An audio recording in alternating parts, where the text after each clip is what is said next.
Congratulation sir नवीन Tata Nexon pure प्लससाठी. Thank you. आम्हाला जाणून घ्यायला आवडेल की तुमचा साईबाबासोबतचा बुकिंगपासून ते डिलिव्हरीपर्यंतचा एक्सपिरियन्स कसा होता? नक्कीच.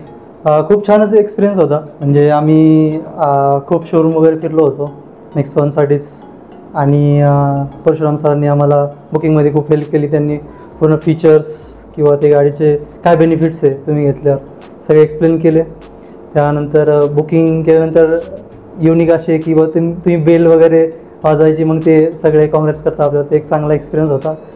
डिलेवरीच्या वेळेस पण सगळ्या टीमनी खूप हेल्प केली. तो एक्सपिरियन्स खूप छान होता. ओव्हरऑल बघितलं तर जर रेटिंग द्यायची झाली तर 10/10 देईल मी. आणि परशुराम सर म्हणा किंवा जी काही बाकी टीम होती, मॅडमला पण खूप गाडी आवडली होती. तर सगळ्यांनी खूप हेल्प केली आणि लवकरात लवकर खूप लवकरच अवेलेबल करून दिली त्यांनी. म्हणजे आम्ही जे एक्सपेक्ट करत होतो की 4 तारीखला घ्यायची, तर 4 दिवस आधीच आम्हाला अवेलेबल झाली. आम्ही लवकर ती घेऊन पण टाकली. Amazing sir.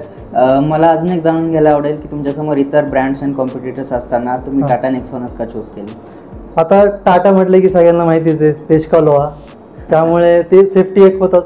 आणि मेन म्हणजे जसं की मी CNG घेतली, त्यामध्ये जो मॉडेल मी घेतला त्यामध्ये व्हॅल्यू फॉर मनी तो मॉडेल आहे. सगळे फीचर्स भेटतात. जर CNG असेल सुद्धा मला बूट स्पेस इनफ भेटतो आहे.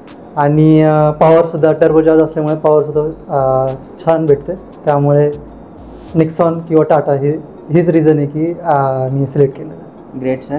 Amazing. Congratulations and have safe rides. Thank you sir. Thank you so much.